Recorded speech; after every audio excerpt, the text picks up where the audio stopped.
Hey guys, it's Jessica. Welcome back to my channel. Today I'm going to be giving you 10 cozy books for cold winter nights.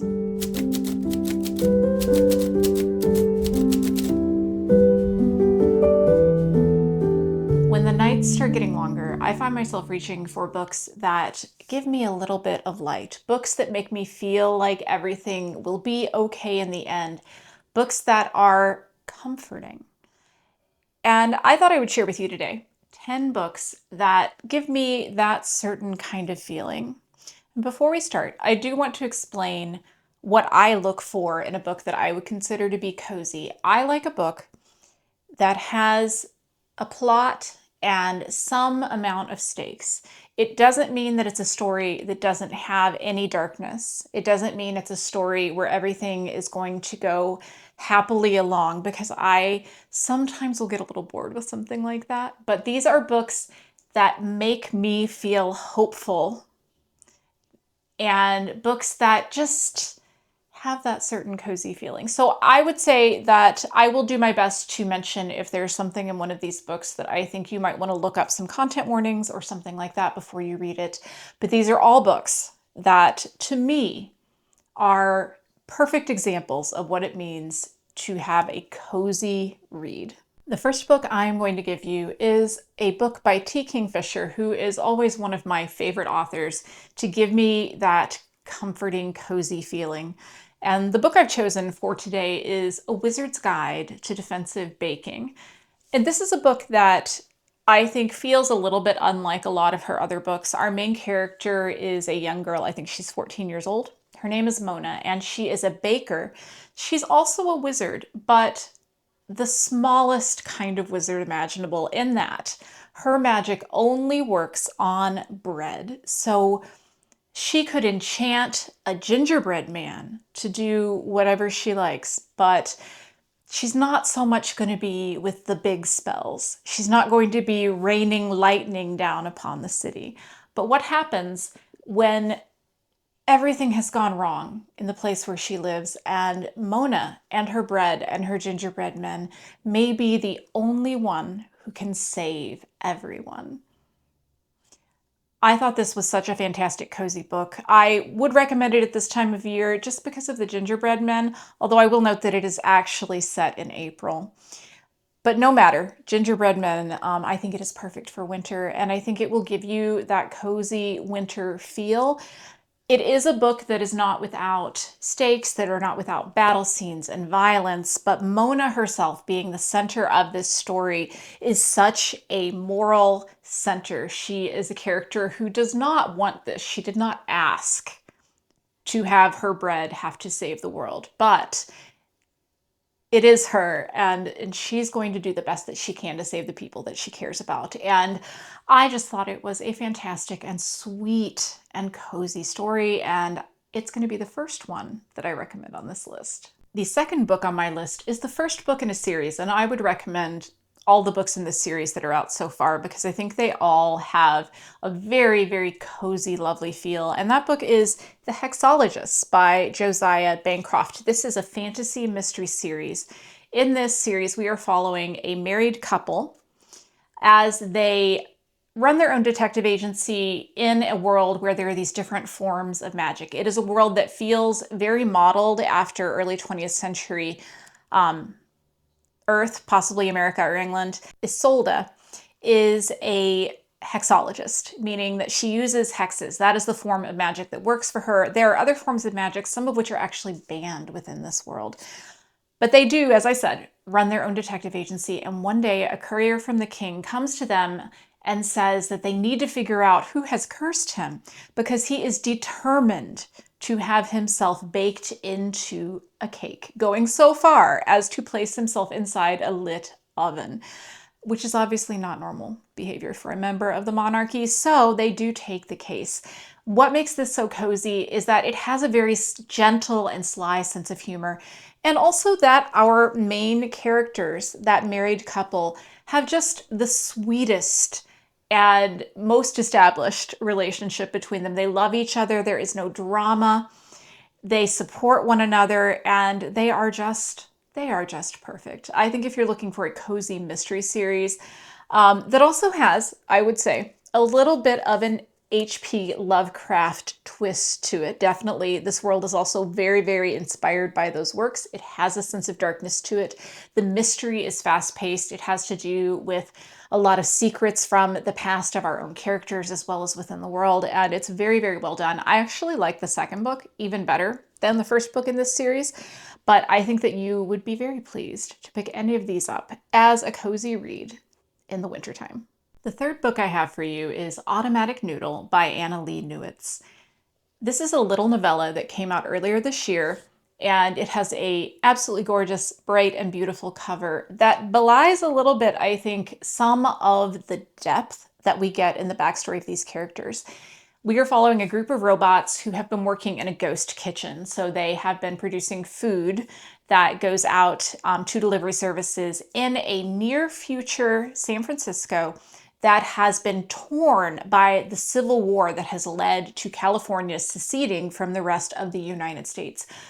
And these robots, now they work in the kitchen, but when the war was happening, many of them had roles in the army, in the military, in the war itself that are still affecting them, that they still struggle with, PTSD and those they have lost. These are very much sentient robots, and a lot of the story does have to do with what rights they have as veterans, as robots who have survived so many terrible things within this new country. And it's also the story of them deciding to start their own restaurant, make some tasty food, and struggling, I think, against the bad reviews that a group of people who don't like robots so much have decided to give them. So it has a lot to do with prejudice and deciding who counts as a person and all of those things, which are very, very serious subjects, but it's also very cozy. And the relationships of the robots with one another, the flashbacks that we get of their past, are all things that I actually found very, very moving. It's not just a light and fluffy story, but it also is kind of a light and fluffy story. And it's so low investment because it is so, so short. And it just left me with a lovely feeling, with a feeling that even in this near future California that feels very plausible in some ways, that things are going to be okay, that we can come back from the worst things that have happened, and that there is still hope in the world, and that people are going to be able to accept these robots as the lovely people or robot people that I think they are. I just thought it was really great. I really enjoyed it, and I highly recommend you check this one out. Next, I have a book that I would describe as kind of cozy horror, and it's a book that came out earlier this year that really surprised me with how much I just loved it. And it is The Keeper of Lonely Spirits by E.M. Anderson, and it's fantastic. It is the story of a man named Peter, a man who has been cursed to walk the earth, to be able to see spirits, to help those spirits to go to their final resting place, but to never be able to die himself. And all of that has led him to avoiding people. He still helps the spirits because that's something good he can do, but he does not seek to have connections with people because he has seen so many people he cares about pass away, and he is not here for that. He has kind of forgotten how to live after so many hundreds of years of having to just exist. And so he finds himself as the caretaker of a cemetery, which you can see on the cover. I think this is a gorgeous cover if you haven't seen it. In this small town, and against his will, he finds himself caring for them. He finds his heart awakening as he tries to discover the secret of a very angry, vengeful ghost that lives within the graveyard that he is tending. And it was so touching because it had to do with the idea of, when is pain worth it? Is it worth it to love things that we know are only going to die? Is it worth it to open yourself up to be vulnerable, even when you know that the pain is coming? And I think that that's probably something that many, many of us struggle with, as I know I do. And I thought this was just, it was so hopeful. I loved the characters. I loved the writing. I thought it was gentle. And I liked the solution to to the mystery of the vengeful ghost. So I would very much highly recommend this one. It is not scary. It's much more mysterious, and I think it will touch you. And I've not seen a lot of people reading this book since it came out, and I kind of picked it up on a whim, and I was like, wow, this is fantastic, and more people need to read it. So I'm on a little bit of a mission to spread the word about this one, but it is highly, highly recommended by me.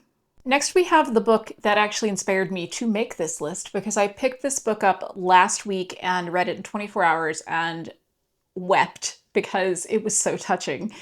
And it's a book that is cozy, and the coziness actually comes out of exploring a lot of darkness. And I'm going to explain that to you a little bit right now. The book is Kill the Beast by Serra Swift.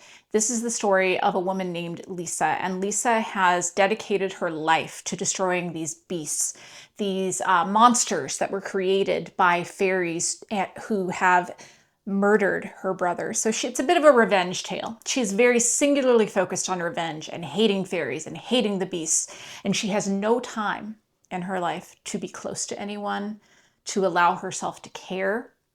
She is focused on this one thing. And one day she gets a letter from a man named Aldrich, a very silly, but also very sweet man. And he would like to pay her to take out the beast who killed her brother. And of course she says yes, and she has to partner up with him. And they form a very unlikely friendship. And I think some of the marketing for this book might make you think that it is going to be a romance. And it is actually a story that focuses very heavily on the power of platonic friendship, which I don't think is something we see a lot, particularly within cozy books, which tend to be very romance focused.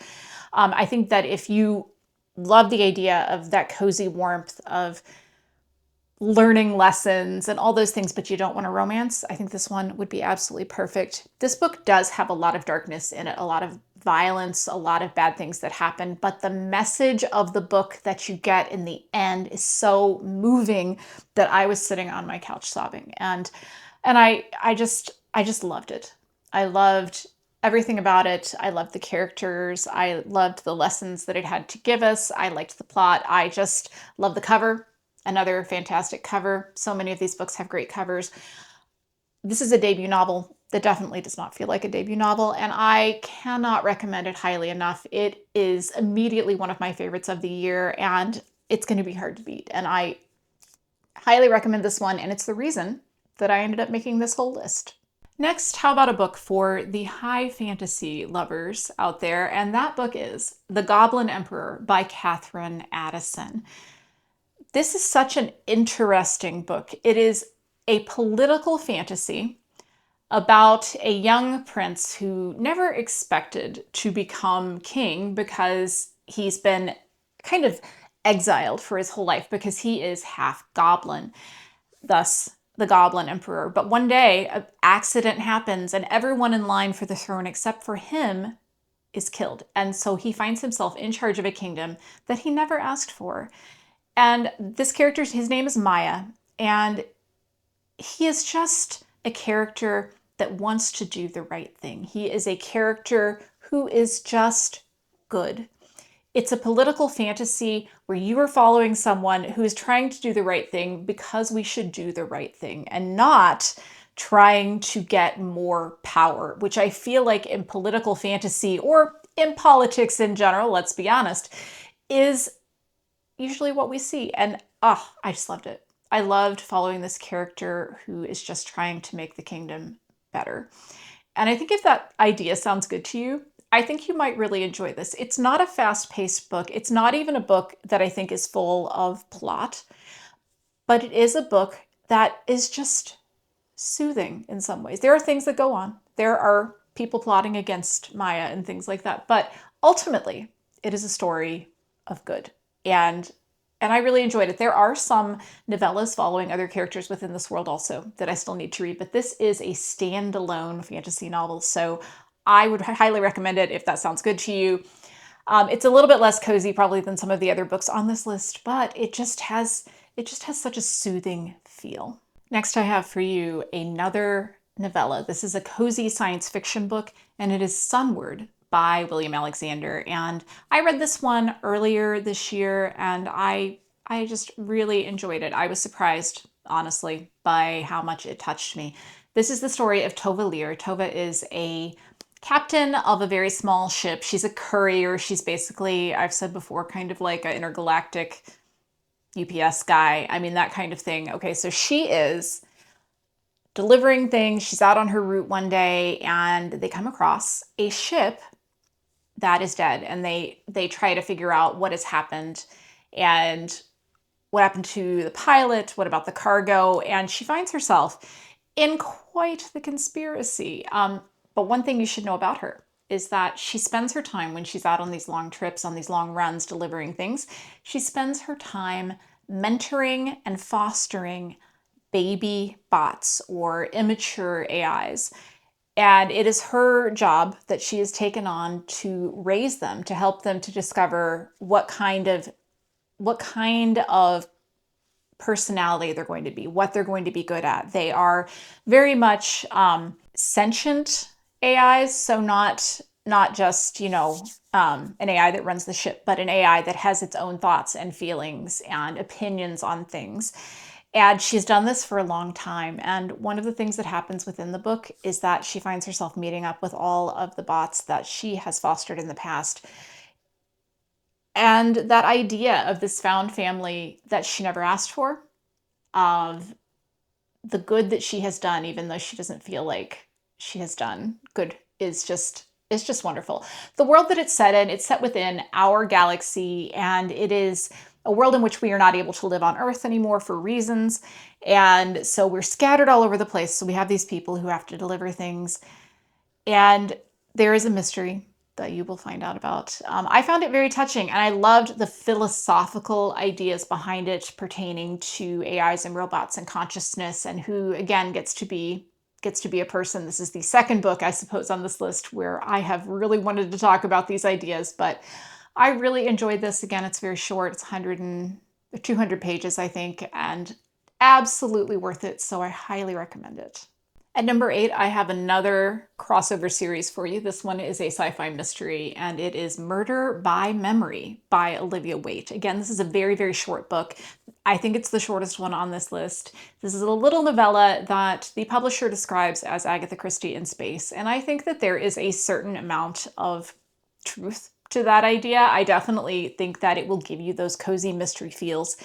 We are on a generation ship where people are able to download their consciousness into new bodies over and over again as they travel along. And it's kind of comforting in the sense that you're going to continue on. You're going to go into a new body or a new version of your old body, I think, and continue on. But what happens when there is a murder and someone can't come back?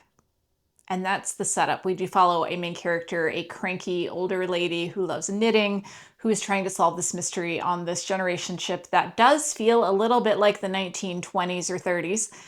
And it's just very enjoyable, highly enjoyable. This is probably one of the ones that is the least theme heavy on this list. Instead, it was just cozy and fun. And if you like a mystery and you like a mystery in space and you think that sounds good, definitely I'm going to highly, highly recommend this one. And I have 2 more books on this list for you, and coming in at number 9, these are not really ranked in any way, but number 9, we have one of my favorite books last year, The Last Gifts of the Universe by Riley August. This is a story of a brother and sister who are traveling on a ship to study dead cultures around the galaxy. And they are traveling with their adorable little spacefaring cat named Pumpkin. Right, there's Pumpkin right there. He does, in fact, wear a little spacesuit as he wanders around on planets as they go on missions. And they are trying to figure out what happened. Why are they finding all of these civilizations that are just completely dead? What is the thing that came to them and took them out? And what lessons did they learn? And what gifts can we find to possibly make it so that whenever whatever happened to them turns its attention to Earth, that we are also able to survive? Now, the Earth that we are talking about is in fact one that has been really overrun by corporate greed. And these are kind of some of the last people who are out here just looking for things for science. And they are actually in a little bit of a competition for these artifacts that they are finding with a corporate-based spaceship that is chasing the same things that they are. And that's a lot of the plot of the book, is just chasing down the solution to this mystery from place to place to place. But it's also a very moving meditation on grief, on what are the things that makes a society worthwhile, on love, and I can't really explain to you why without spoiling parts of the book, but I think that again, it's a story that's very, very cozy, but it's also a story that has a lot of thematic depth and a lot of heart behind it. And I absolutely, really, really love this. This one, I read it at the end of the year last year, and it ended up making my top books of the year because it was just so very, very touching. And I actually probably want to read it again. I just thought it was such a great book, highly recommended. And I don't see a lot of people reading it, and I highly just think you should. And now I have one more book for you, and I do think that it is the perfect book to close out this list. And that book is Piranesi by Susanna Clarke.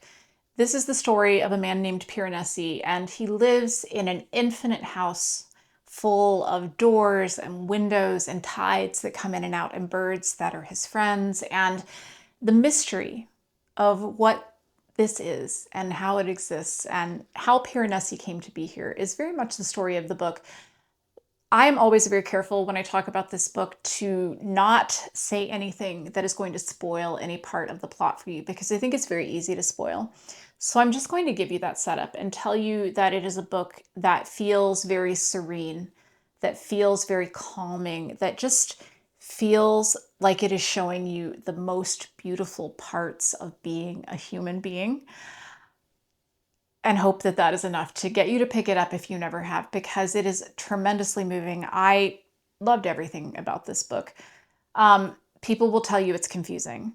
I didn't think it was confusing, but I have also heard that if you do find it confusing, it's a good idea to try the audiobook. But I will say, if you get through the first 15% of this, things will become a lot more clear, and it will no longer feel like what is going on. But it is just such an accomplishment, such a beautiful book, such an amazing meditation on goodness. And that's really what I think a lot of the books on this list do for me, is give me that feeling that there is something about us as humans that is good, that is going to always triumph over all of the other things that are pulling us the other direction. And that's a feeling I love. And going into winter, it's a feeling I really want to cherish.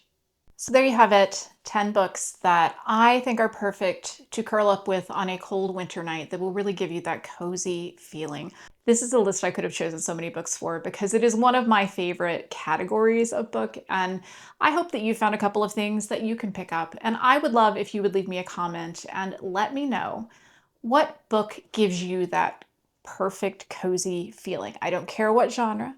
I just want to hear what book gives you just the perfect comforting vibes. And if you're feeling quiet but still want to let me know that you were here, why don't you go ahead and leave me the candle emoji, because it is perfect for this time of year.